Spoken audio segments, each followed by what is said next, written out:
मध्य प्रदेश में निकाय चुनाव के नतीजे सामने आ चुके हैं। रीवा में संपन्न हुए नगर निगम के चुनाव में इस बार महिलाओं ने बाजी मारी है।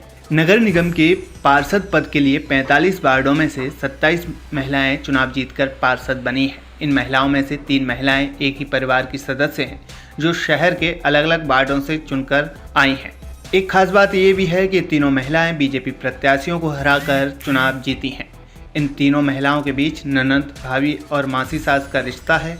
इनमें से 2 ने कांग्रेस के टिकट पर चुनाव लड़ा था, जबकि एक ने निर्दलीय के रूप में ताल ठोकी थी। हालांकि ये भी चर्चा है कि निर्दलीय प्रत्याशी भी कांग्रेस का समर्थन कर सकती हैं। रीवा शहर में पार्षद पद का चुनाव जीती ननद, भाभी और मासी सास की तिकड़ी में शहर के वार्ड क्रमांक 23 से नवनिर्वाचित कांग्रेस प्रत्याशी रफीकुन शहनाज अंसारी, वार्ड 25 से नवनिर्वाचित कांग्रेस प्रत्याशी जरीना बेगम और वार्ड 30 से निर्दलीय प्रत्याशी रही रुखसाना बेगम शामिल हैं। रफीकुन शहनाज अंसारी और जरीना बेगम के बीच ननद भाभी का रिश्ता है, जबकि रुखसाना बेगम रफीकुन शहनाज अंसारी की मासी सास है, जो जरीना बेगम की भी रिश्तेदार हैं। इस तरह से शहर के वार्ड 23, 25 और 30 से ननद, भाभी और मासी सास की तिकड़ी पार्षद चुनकर आई है।